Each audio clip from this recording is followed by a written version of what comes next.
Welcome my dear rockets, कैसे हैं आप सभी। आज हम देखने वाले हैं डिटेक्टिव वर्सेस स्लूथ्स। दोस्तों आज भी हमने इंट्रोडक्शन नहीं रखा है, हम चाहते हैं बस आप सीधे मूवी के अंदर घुस जाएं। तो मूवी की शुरुआत में ली नाम की लड़की को दिखाते हैं जिसकी हालत देखकर साफ पता चल रहा होता है कि वो किसी किडनैपर के चंगुल से बचकर भागी है। वो जहां जहां जा रही होती है अपनी सराउंडिंग्स को अच्छे से देख रही होती है, जैसे उसने कितने कदम पर लेफ्ट टर्न किया, कितने पर राइट किया, या कितनी दूर आने पर उसे पानी की आवाज आई, ताकि पुलिस को उस जगह के बारे में वो बता पाए कि कौन सी जगह पर उसे किडनैप करके रखा गया था। तभी वहां पर फोंग नाम का एक पुलिस ऑफिसर आकर ली को संभालता है और उससे कहता है कि तुम्हें घबराने की कोई जरूरत नहीं है, अब हम तुम्हें बचाने आ गए हैं। अगले दिन फोंग और बाकी पुलिस वाले जैक नाम के आदमी के घर पर जाते हैं, क्योंकि जो रास्ता ली ने बताया था वहां जाने पर पुलिस को जैक का घर मिला है।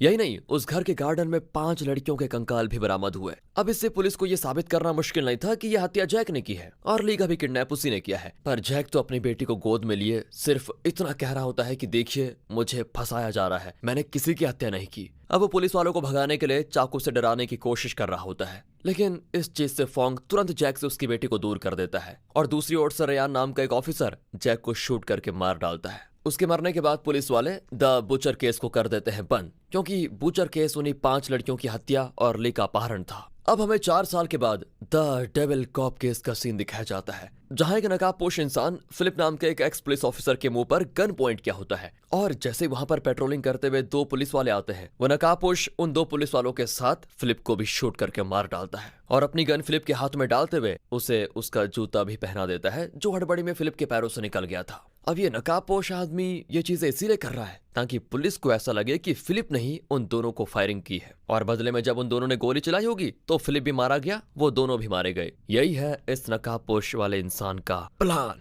अब थोड़ी देर के बाद वहां पर पुलिस वाले आ जाते हैं, जिसमें रेयान भी शामिल होता है। जैसे वो यहाँ पर फिलिप के हाथ में गन देखते हैं, वो समझ जाते हैं कि उन दोनों पेट्रोलिंग करते हुए पुलिस वालों ने ही इसको मारा होगा, क्योंकि फिलिप के खिलाफ पहले से एक अरेस्ट वारंट निकला था, क्योंकि उसने एक जगह पर चोरी की थी और जब पुलिस ने उसे रोकने की कोशिश की तो उसने एक पुलिस वाले को शूट करके मार दिया था। अब इन सारी चीजों को नोट करके पुलिस वाले इस केस के बारे में मीडिया में कह देते हैं कि फिलिप ने उन दोनों पुलिस वालों को मारा और बचाव में उन पुलिस वालों ने गोली चलाई और फिलिप भी मर गया। अब जैसे पुलिस वाले डेविल कॉप केस को बंद करने वाले होते हैं, तभी वहां पर स्टुअर्ट नाम का एक डिटेक्टिव आ जाता है, जो कि ऑफिसर पर बंदूक रखकर सभी से कहता है कि उन दोनों पुलिस वालों को फिलिप ने नहीं मारा, वहां कोई चौथा इंसान मौजूद था जिसने उनकी हत्या की है। लेकिन कोई भी स्टुअर्ट की बात पर भरोसा नहीं करता, क्योंकि सारे लोगों का मानना है कि स्टुअर्ट एक पागल इंसान है, क्योंकि जब से उसकी पत्नी ने खुद की जान ली है तब से उसका दिमागी संतुलन जरा बिगड़ गया है। लेकिन तब भी स्टुअर्ट सभी को यही यकीन दिलाने की कोशिश करता है कि वहां पर कोई चौथा इंसान जरूर था। वो ये भी कहता है कि फिलिप के साथ जैक को भी फंसाया गया था और मुझे रेयान पर शक है, क्योंकि इन दोनों केस का इंचार्ज वही था। तभी रेयान स्टुअर्ट के हाथ में गन देखकर उसके कंधे पर शूट कर देता है और वो घायल हो जाता है। ये सारी चीजें दूर खड़ी होकर स्टुअर्ट की बेटी क्रिस्टीन देख रही होती है। उसको ये देखकर काफी दुख होता है कि उसके पिता को लोग पागल समझते हैं। अब मूवी 17 साल आगे के समय पर जाती है, जहां किसी गैंग के लोगों ने 3 आदमियों को चैन से बांध कर रखा होता है,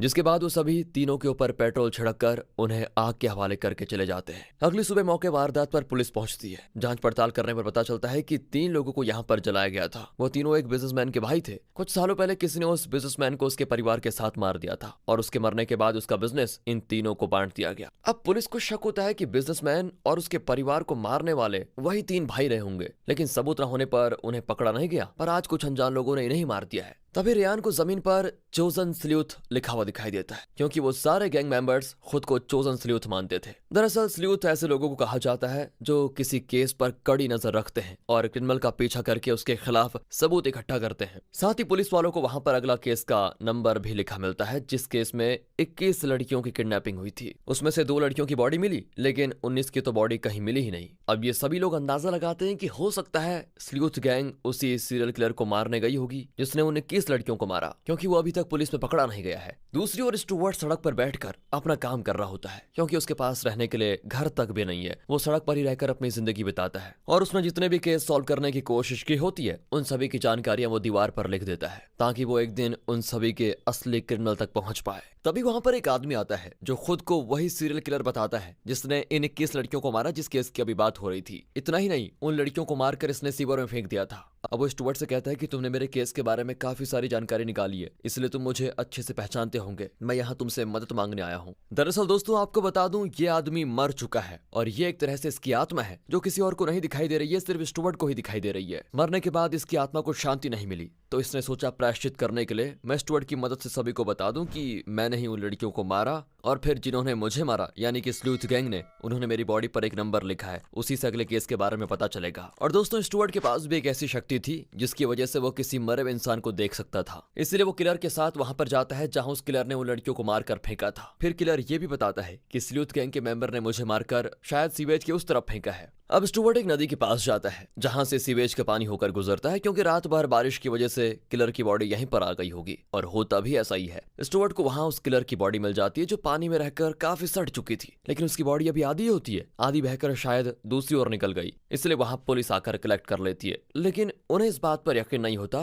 कि स्टुअर्ट को उस किलर ने ये सारी चीजें बताई कि उसकी बॉडी यहाँ पर है। तब स्टुअर्ट सभी को यकीन दिलाने के लिए वहां कूद पड़ता है ताकि किलर की आधी बॉडी वो निकाल पाए। अब जैसे ही वो अंदर जाता है, अंदर बने जाले पर उसकी बॉडी फंसी होती है। फिर क्या था, स्टुअर्ट उसको निकाल कर ला देता है। इसके बाद वो सभी से कहता है कि स्लूथ गैंग अब अपना अगला शिकार करने के लिए 3 लोगों को मारने वाले हैं जिन्होंने एक परिवार के घर पर कब्जा करने के लिए उनकी जान ले ली थी। मुझे तुरंत वहां जाना होगा। अब ये सुनकर पुलिस भी उसके साथ जाती है, जिनमें ली भी शामिल होती है जो कि खुद अब एक पुलिस ऑफिसर बन चुकी है, और उसने फोंग से शादी भी कर ली है जिसने उसको उस समय बचाया था। अब कुछ टाइम के बाद पुलिस वाले स्टुअर्ट की बताई जगह पर पहुंच जाते हैं। तभी उनकी गाड़ियों पर उन 3 लोगों की बॉडी आकर गिर जाती है जिसके बारे में स्टुअर्ट ने अभी बताया था। इसीलिए सारे पुलिस वाले बिल्डिंग के अंदर घुस जाते हैं, क्योंकि अभी तक स्लूथ गैंग के लोग उसी बिल्डिंग में मौजूद होंगे। तब दोनों ओर से फायरिंग शुरू हो जाती है, और ये फायरिंग काफी देर तक चलती है, जिसमें कुछ गैंग के लोग मारे जाते हैं तो कुछ पुलिस वाले। पर जैसे एक मेंबर स्टुअर्ट को शूट करने वाला होता है, तभी गैंग की एक लड़की उसका हाथ दूर कर देती है। अब ये देखकर तो स्टुअर्ट और ली दोनों हैरान रह जाते हैं कि आखिर उसने स्टुअर्ट को बचाया क्यों। जिसके बाद स्लूथ गैंग के लोग वहां से निकल जाते हैं, जहां रास्ते में वो लड़की अपने साथी से कहती है, आखिर तुम स्टुअर्ट को क्यों मारने वाले थे? वो असली स्लूथ है, अगर वो मर गया तो तुम कभी भी असली क्रिमिनल तक नहीं पहुंच पाओगे। वो असली क्रिमिनल की जानकारी निकालता है, और हम उन क्रिमिनल को मारकर विक्टिम के घर वालों को इंसाफ दिलाते हैं, जो पुलिस कभी नहीं दिला पाती, क्योंकि पुलिस पर स्टुअर्ट को जरा भी भरोसा नहीं है, और जिसके बारे में भी स्टुअर्ट कहता है वही असली क्रिमिनल होता है। अब स्टुअर्ट के पास बेल्डी और इग्वेन नाम का एक कपल आता है। वो स्टुअर्ट से कहते हैं कि स्लूथ गैंग अब हमारे पीछे है, क्योंकि हमने एक इंसान को मारने के बाद उसका सूप बनाकर लोगों को पिला दिया था। वो दोनों स्टुअर्ट से उन्हें बचाने की भीख मांग रहे होते हैं। अब ये देखकर स्टुअर्ट भी परेशान है कि अब करे तो करे क्या, वो अकेले तो उन्हें बचा नहीं पाएगा। अगले दिन पुलिस वाले स्टुअर्ट के सड़क पर बने जो ठिकाना है उस पर छापा मारते हैं, जहां से उन्हें पता चलता है कि स्लूथ गैंग जिससे भी मारती है उनका सॉल्व केस तो स्टुअर्ट यहाँ पर लिख रहा होता है, और जिसको भी वो क्रिमिनल बताता है वही लोग मारे जा रहे हैं। ये देखकर उन्हें स्टुअर्ट पर भी शक होने लग जाता है कि कहीं हो ना हो ये भी उस स्लूथ गैंग का एक मेंबर हो, और हो सकता है लीडर भी। दूसरी ओर इग्वेन के पास स्लूथ गैंग के मेंबर आकर उसे मार डालते हैं, तो वहीं स्टुअर्ट ली के साथ उस बस में सवार हो जाता है जिसमें अभी बेल्डी बैठा है, और उसी के अंदर स्लूथ गैंग के लोग भी मौजूद होते हैं। साथ ही ली ने वहां पुलिस वालों को भी बुला दिया होता है, इसलिए वो भी उस बस के अंदर सवार हो जाते हैं। अब ये देखकर स्लूथ गैंग के लोग बेल्डी पर जैसे ही हमला करते हैं, पुलिस और स्लूथ गैंग के बीच दोबारा से मुठभेड़ शुरू हो जाती है। तभी स्टुअर्ट को दोबारा वो लड़की दिखाई देती है जिसने पिछली बार उसे बचाया था, और जब वो उसे बिना नकाब के देखता है तो स्टुअर्ट को पता चलता है कि वो कोई और नहीं बल्कि उसकी बेटी क्रिस्टीन है। और ये देखकर स्टुअर्ट भी हैरान था। जिसके बाद सारे गैंग मेंबर्स बेल्डी को आग के हवाले करके उसका भी सूप बना देते हैं, यानी कि जैसी करनी वैसी भरनी। इधर रयान और बाकी इग्वेन की बॉडी के पास आते हैं, लेकिन तभी कुछ पुलिस वाले रयान को पकड़ लेते हैं, और ये पुलिस वाले असल में स्लूथ गैंग के मेंबर्स ही होते हैं जो कि पुलिस में खबरी बनकर काम कर रहे थे। ये लोग कोई और नहीं बल्कि बुचर केस वाले जैक की बेटी और डेविल कॉप केस में मरने वाले फिलिप का बेटा होता है। ये लोग स्लूथ गैंग में इसीलिए शामिल हुए ताकि अपने पिता को इंसाफ दिला पाए, क्योंकि क्रिमिनल ना होते हुए भी पुलिस ने उन्हें क्रिमिनल मान लिया था, और अभी उन्होंने स्टुअर्ट के शक के आधार पर ही रियान को पकड़ा है, क्योंकि रियान ही दोनों केस का इंचार्ज था। उसने ही दोनों के पिता को फंसाया, इसलिए उनका अगला शिकार रियान है, और उसके मरने के बाद ही बुचर और डेविल कॉप केस सॉल्व हो जाएगा। इधर स्लूथ गैंग के लोग भाग निकलते हैं, लेकिन बस पर बुचर और डेविल कॉप केस का नंबर लिख कर जाते हैं, ये बताने के लिए कि अगला शिकार रियान है।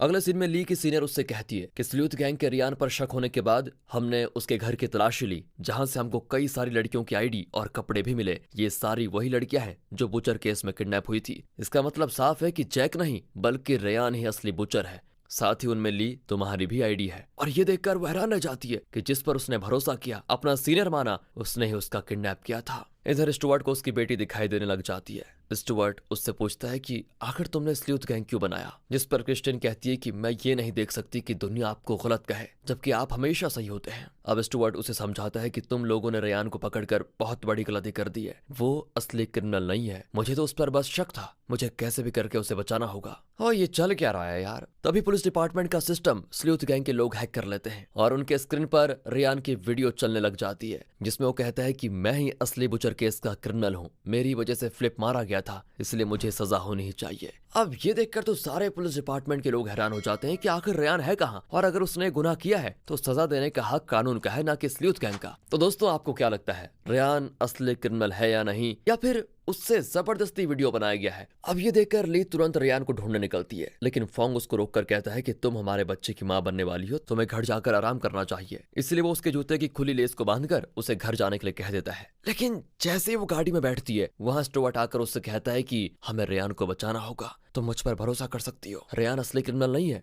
तब ना चाहते हुए भी ली स्टुअर्ट पर भरोसा करके उसे अपने साथ लेकर चलती है, जिसके पीछे पुलिस लग जाती है, क्योंकि उन्हें स्टुअर्ट पर पहले से ही शक था और अब ली भी उसके साथ भाग गई, जिससे उन्हें दोनों पर शक हो जाता है। अब रास्ते में स्टुअर्ट ली को बताता है कि मेरे हिसाब से डेविल केस और बुचर केस में क्या हुआ था ये मैं तुम्हें बताता हूँ। तब उसकी बातों को सुनकर ली को भरोसा होने लग जाता है कि शायद स्टुअर्ट सही कह रहा है, रेयान असली क्रिमिनल नहीं है। इसलिए वो गाड़ी के जीपीएस को बंद कर देती है, जिससे पुलिस उस गाड़ी को ट्रेस नहीं कर पाती। तब स्टुअर्ट ली को उसी जगह पर लेकर जाता है जहां वो पहली बार फोंग से मिली थी, और वहां आने पर स्टुअर्ट ली की बॉडी पर किडनैपर के दिए हुए सारे चोट के निशान को देखता है। इससे उसे पता चल जाता है कि जिसने ये निशान दिए हैं उस इंसान ने बचपन में बहुत ज्यादा टॉर्चर सा होगा और उसी चीज का उसके दिमाग पर गलत असर हुआ, इसलिए उसने लड़कियों को किडनैप करके उन्हें टॉर्चर करना शुरू कर दिया। पर तब उसकी नजर ली के जूते पर पड़ती है, जिसकी लेस फोंग ने बांधी थी। अब ये देखकर स्टुअर्ट हैरान रह जाता है। उसे याद आता है कि सेम ऐसे जूते की लेस फिलिप के जूते पर उस क्रिमिनल ने बांधी थी, यानी कि उसे बांधने वाला फोंग ही था। साथ ही जब पहली बार ली फोंग को मिली थी तो वो ईस्ट की तरफ से आ रही थी और फोंग ने रिपोर्ट में लिखा था कि वो वेस्ट की तरफ से आ रही थी, जिस वजह से स्टुअर्ट को यह शक होने लग जाता है कि हो ना हो असली क्रिमिनल उन दोनों केस का फोंग ही है। इसलिए अब वो ईस्ट की तरफ उसी जगह पर जाने के लिए निकल जाता है जहां से ली के हिसाब से वो भाग निकली थी। पिछली बार जब जैक फंसा था तब ली की बताई हुई जगह पर यानी कि वेस्ट की तरफ जाने से जैक का घर मिला था, इसलिए उसे क्रिमिनल समझा गया। और इस बार ईस्ट की तरफ जाने से, जिसके अंदर 25 से ज्यादा लड़कियों के कंकाल पड़े होते हैं, यानी कि बूचर केस में टोटल 30 लड़कियां मरी थी जिन्हें फोंग नहीं मारा था, और जैक को फंसाने के लिए 5 लड़कियों के कंकाल को जैक के गार्डन में छुपा दिया। अब ये जानकर ली एकदम घबरा जाती है कि जिससे वो अपना पति समझ रही है वो उसका किडनैपर निकला। अब स्टुअर्ट जब उस जगह की तलाश ले रहा होता है तब उसे वहां उसका पिया हुआ सिगार और अंदर आने की वजह से उसके जूते के निशान जमीन पर दिखाई देते हैं।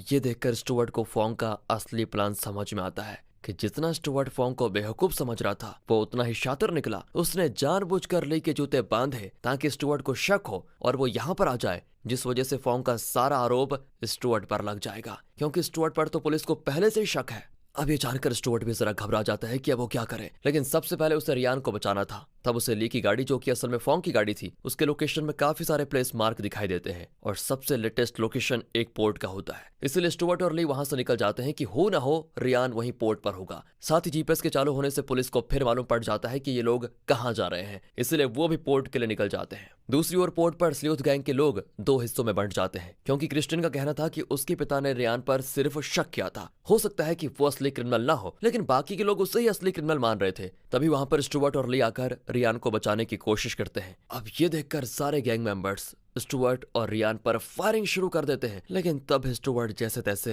रेयान को आजाद कर लेता है और फिर वो ली और क्रिस्टिन के साथ खुद को एक जगह बंद कर देता है ताकि वो गैंग के मेंबर से बच पाए, क्योंकि अब वो सभी इन तीनों के पीछे पड़ चुके थे। तभी ली के पेट में दर्द शुरू हो जाता है क्योंकि डिलीवरी का समय आ चुका था, इसलिए क्रिस्टिन ली की डिलीवरी करने की कोशिश करती है। साथ ही वो स्टुअर्ट को ये भी बताती है कि हमारे स्लूथ गैंग का लीडर कोई और नहीं बल्कि फोंग ही है। वो कहती है कि फोंग ने ही स्लूथ गैंग को बनाया। आगे दिखाते हैं तो वहीं पुलिस वालों और स्लूथ गैंग के बीच फायरिंग हो रही होती है, लेकिन फोंग अपने पुलिस साथियों को मारने लग जाता है और स्लूथ गैंग के लोगों से कहता है कि आज हम किसी को नहीं छोड़ेंगे, इसलिए वो लोग भी जोश में आ जाते हैं। लेकिन फायरिंग में स्लूथ गैंग के काफी लोग मारे जाते हैं और जब फोंग भी स्टुअर्ट के कपड़े पहनकर पुलिस और स्लूथ गैंग के मेंबर्स को मारना शुरू कर देता है तो पुलिस वालों को शक हो जाता है कि दोनों केस का असली क्रिमिनल स्टुअर्ट ही है। तो वहीं ली बच्चे को जन्म देती है, लेकिन तभी वहां पर फोंग आ जाता है जो स्टुअर्ट और बाकियों को मारने की कोशिश करता है, पर वहां वो सबसे पहले क्रिस्टिन को पकड़ता है। स्टुअर्ट उससे पूछता है कि आखिर तुमने सामने स्लूथ गैंग क्यों बनाया, जिस पर फोंग कहता है कि मैंने सड़क पर बने तुम्हारे सारे केस को अच्छे से समझा तो मुझे पता चला कि तुम बस कुछ ही कदम पर दूर हो और मेरा क्राइम दुनिया के सामने आने वाला है। इसीलिए मैंने इस गैंग को बनाया जिसका काम